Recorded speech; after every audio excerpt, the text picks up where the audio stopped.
के विच ॾोहारी ऐं पुलिस विच में मुबैना मुक़ाबलो थी पियो आहे, जंहिं दौरान पुलिस हिक ॾोहारी खे ज़ख़्मी हालत में गिरफ़्तार करण जी दावा कई आहे। वधीक तफ़सील ॿुधाए रहियो आहे احسان ڪلوڙ। जी احسان, तफ़सील ॿुधाइजो।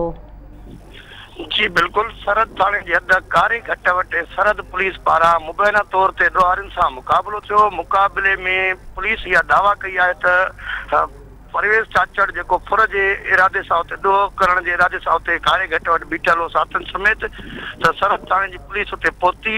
सरहद थाणे जी पुलिस ऐं ॾोहारियुनि विच में मुक़ाबलो थियण खां पोइ गोलियूं लॻण जे नतीजे में हिकु जवाबदार जेको आहे परवेज़ चाचड़, जेको ॻोठ वरियाम चाचड़ जो रहवासी आहे, उनखे ज़ख़्मी हालत में पिस्टल समेत पुलिस गिरफ़्तार करण जी दावा कई आहे। पुलिस जो इहो चवणु आहे त मुक़ाबले दौरान जेके आहिनि त ॿ जवाबदार जेके आहिनि उहे फ़रार थियण में कामयाब थी विया, जॾहिं त जेको हिकु ई जेको गिरफ़्तार थियो आहे ज़ख़्मी हालत में जवाबदार, उन मथां आदलपुर, आंदल सुंदराणी ऐं ॿियनि मुख़्तलिफ़ थाणनि ते थोर धाड़नि ऐं ॿिया मुख़्तलिफ़ केस दाख़िल हुन ख़िलाफ़ थियल आहिनि।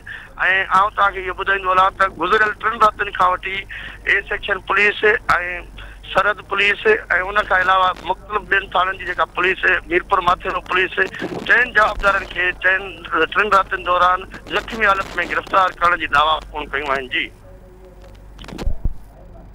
احسان, जी महिरबानी।